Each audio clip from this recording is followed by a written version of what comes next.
Hello everyone and welcome to my channel.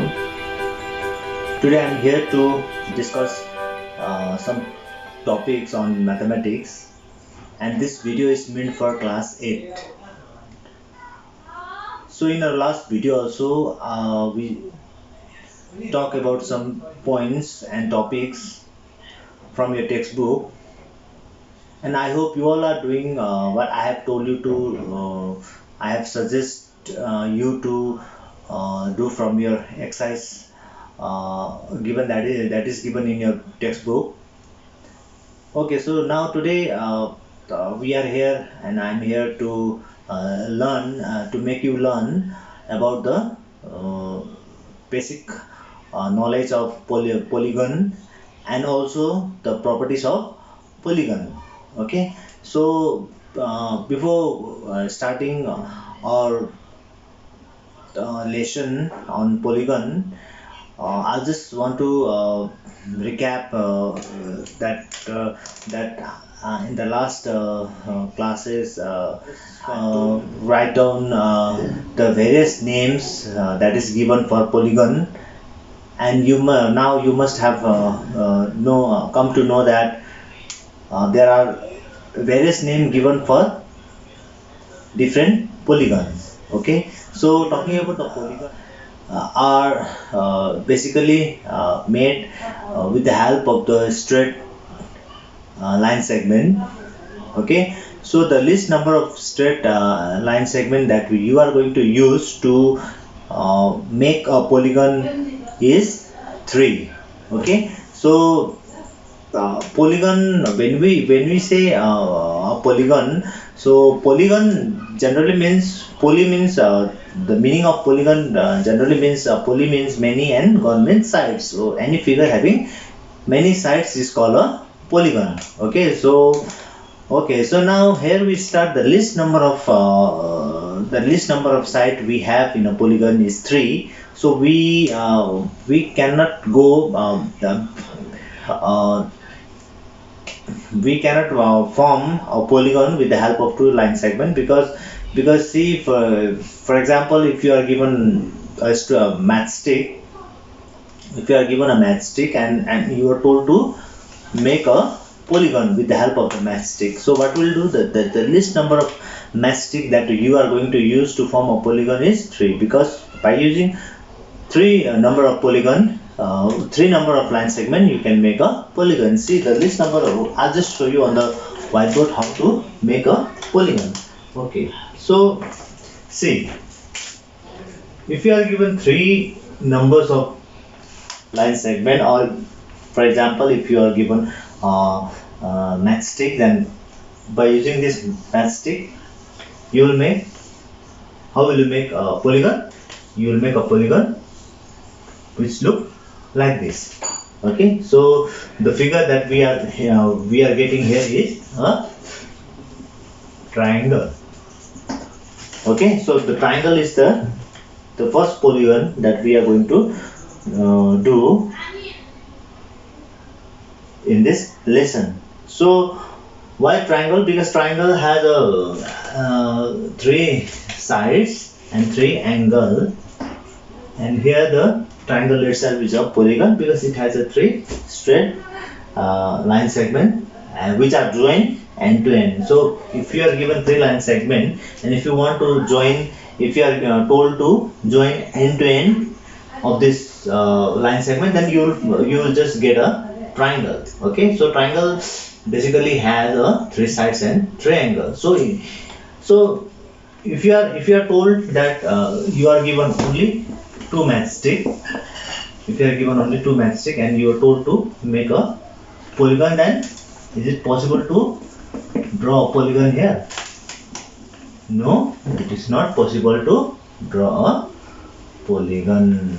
Okay, so it is impossible to make a polygon by using only 2 matchstick. Okay, so you cannot arrange this matchstick in a way to form a polygon. Okay, so it is impossible. So we'll start with the first figure that we have as a polygon is a triangle. So when you move forward And the second polygon that you are going to have is by using 4 line segment. Okay, so 4 line straight line segment. If you are given 4 straight line segment, then you can form a quadrilateral. So the figure that you are going to have is look like this, either this, or it may look like this, or it may look like this. So these all are the figure that you get after joining the end to end of this line segment. So suppose, for example, in a similar way, if you are given a 4 matchstick and you are told to form a figure by using a matchstick, then you will get any of this given figure that you are getting in this board. Okay, so here I have made a figure which are quadrilateral, and all are quadrilateral because they all are having 4 sides and 4 angles. Okay, so that's why they are called a quadrilateral. Okay, so you may have, it looks like it looks similar to square, or it looks similar to rhombus, or it may look similar to trapezium. So you may have a square, you may have a rhombus, or you may have a trapezium. So these all are the figure that you get after when you are told to form a polygon by using a 4 line segment or matchstick. So as you move on with the some more numbers of line segment, like if you are given 5, then you will have a figure which look similar to, okay, so okay, here 1 2 3 4 5 6. Okay, now it's not done. I'll just make it for you.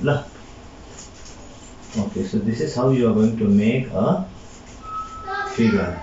So basically, is this a pentagon? 1 2 3 4 5 6. No, it's not.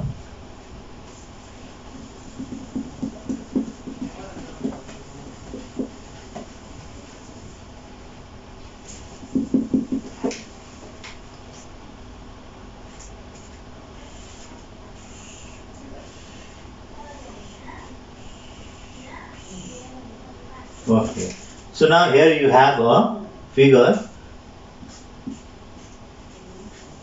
which is called pentagon, and pentagon always have five sides, which may be similar, which may be equal, or which may not be equal. If it is equal, then it is called a regular pentagon. If it is not equal, then we call it irregular pentagon. So you may have a regular and irregular pentagon. So likewise, in quadrilateral also you may have a 4 side equal to each other, or their opposite side may be equal, or sometimes all the given 4 side may not be. Okay, so now I think you come to know that there are various form of polygons are there and having different names with increased number of sides. The name of the polygons are based on their number of sides. So now after doing polygon, we will come to the main point of today's video, and that is to learn angle sum property of polygon, right? So talking about the angle sum property of polygon, we will just I'll just show you on the whiteboard. So now the first polygon that we have here is triangle. Okay, so talking about the triangle, as I have already told you that triangle has 3 sides, and there may be a scalene triangle, or there may be a not scalene, and there are regular and irregular triangles. So okay, so triangle, talking about the triangle has 3 sides along with three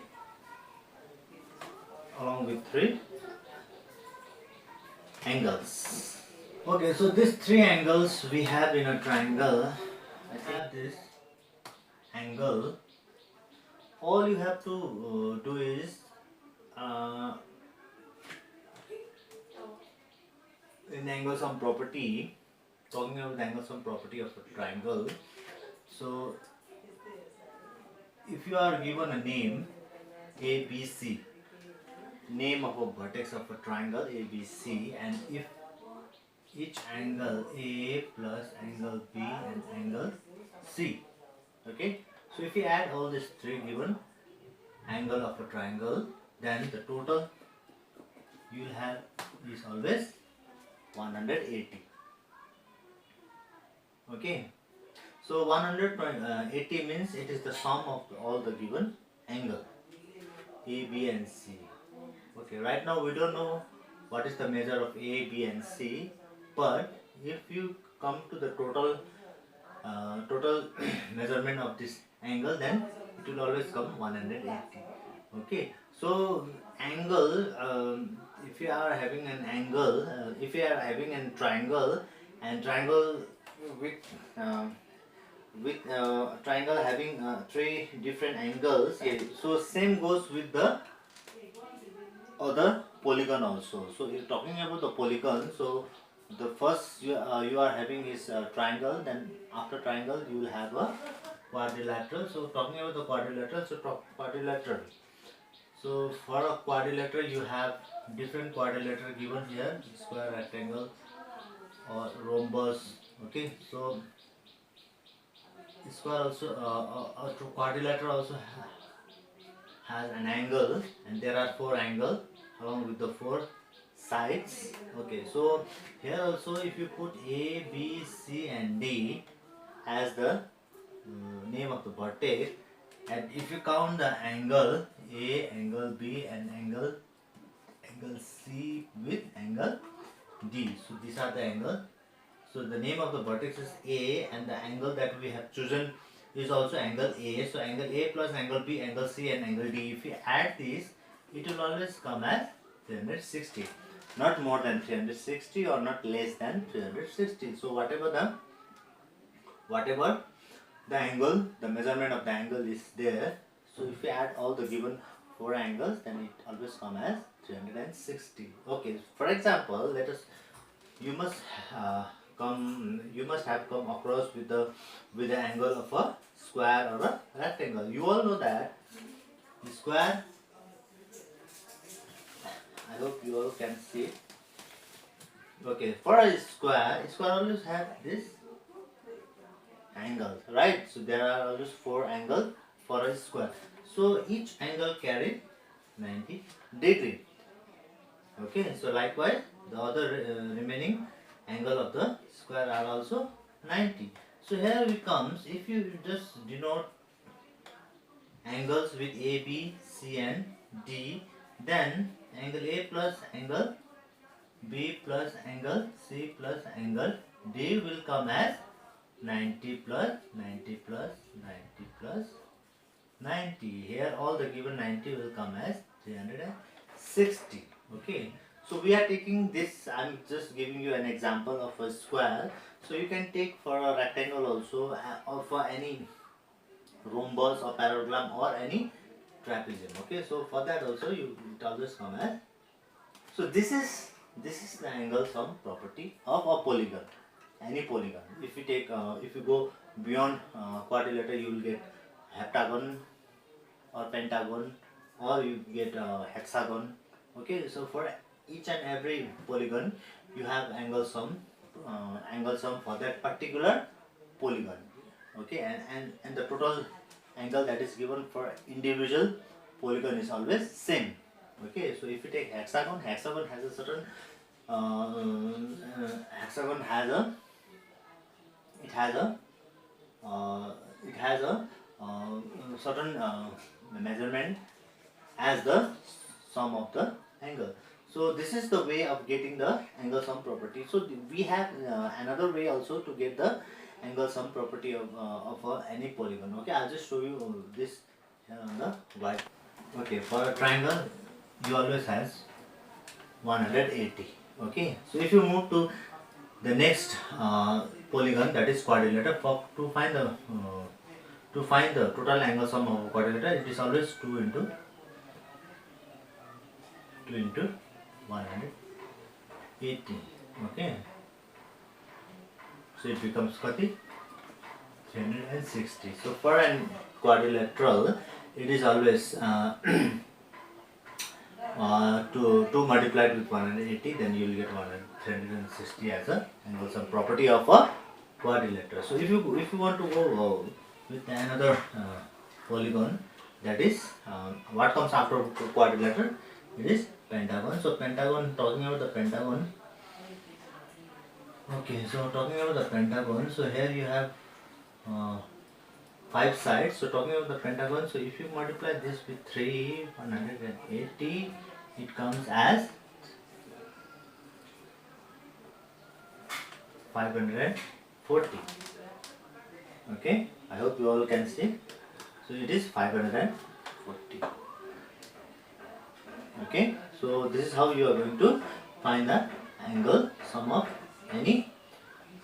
So all you have to do is, there is a formula given there also in your book also, how you are multiplying 2 with 8. So we'll just check it on the book also, that there is a given formula in page number 41. Okay, for a triangle it is given 180, and for a quadrilateral. Okay, so for a quadrilateral you always need to subtract C. So how you are multiplying 2? This 2 is coming as after subtracting 2 with 4. So total number of sides you have in a quadrilateral is 4. So there is a 4. So 4 when subtracted with 2, you will get 2. Okay, and that 2 will be multiplying with 180, and this is how the 360 is coming as. So for a heptagon also, okay, so not heptagon, sorry, it's a pentagon. So for a pentagon you have 5 sides, so you are going to subtract 5 with 2. So 5 with 2 subtract, after getting subtraction you will get 3, and multiplying with 3 will get 340. Okay, and for a hexagon also, for an hexagon, hexagon has 6 sides, so 6 minus 2 you will get 4. Okay, and 4 multiplied with 180 you will get, okay, 0, 2, that is 720 degree. So total angle sum of a hexagon will come as 720. Okay, so this is the total angle sum property of polygon. Okay, so here, okay, so if you are given, so we'll move to the next topic, that is on to find the angle of any regular polygon, individual angle of any polygon. So talking about the individual angle of any regular polygon, we are talking about the regular polygon. So as I have already told you what is regular. Regular means any polygon having equal sides with equal angle. Okay, so let us take this triangle as a regular triangle. So suppose that this angle is equilateral and equiangular. Equilateral means all the sides are equal with each other, and angular means all the angles are equal with each other. So suppose you are told to find the individual angle of this triangle. So how will you find it? Okay, it's very easy. All you need to do is to just divide this 180. As you all know that the total angle sum of triangle is 180, and just divide it by 3. So it will come as 60. So individual angle of this triangle will come as 60. Okay, so when you add all this 360, you will get 180. So for a quadrilateral, a regular quadrilateral, that means all the sides are equal. So it is we will be talking about either. Okay, so talking about the square. So a square has all the square has all the given 4 side equal and the 4 angle equal. Okay, so this is called So if the condition is fulfilled with the two properties of a regular polygon, then we can just multiply 360. So total angle of the quadrilateral is 360. We can just divide it by 4. So if you divide it by 4, then it will come as 90. So individual angle of a square will come as 90. So but for a rhombus, even the rhombus has all the 4 given sides equal, but they don't have equal angle, so we will not count as rhombus to be a regular polygon. Okay, so coming to the next polygon, that is heptagon, not heptagon, sorry, pentagon. So pentagon having 4, not 4, 5 equal sides. Okay, so as we already have done here, that pentagon has 540 as angle sum property. So we'll just divide it by how much? 5. So if you divide it by 5, then it will come as how much? So if you divide it by 5, then it will come as C. 5 0 0. So we'll just divide it by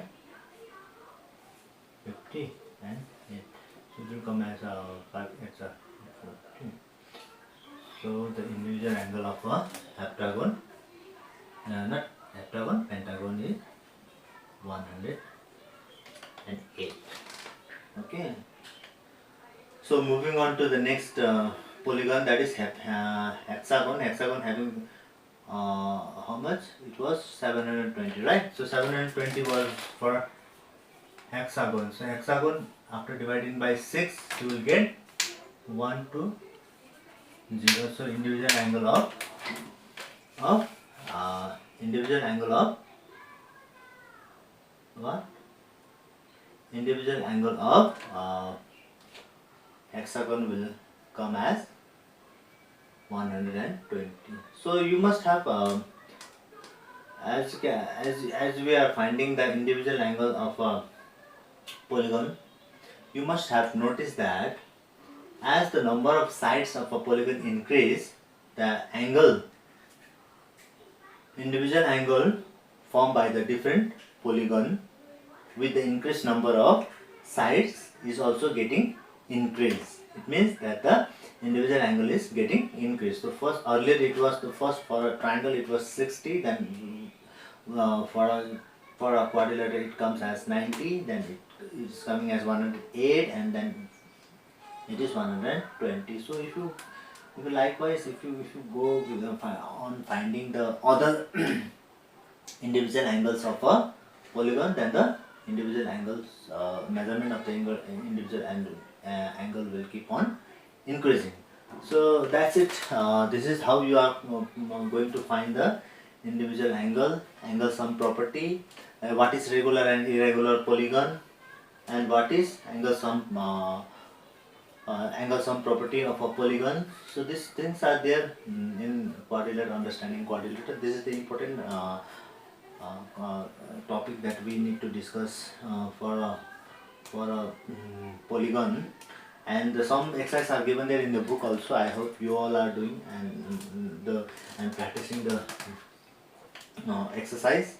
So I am here to help you with this video.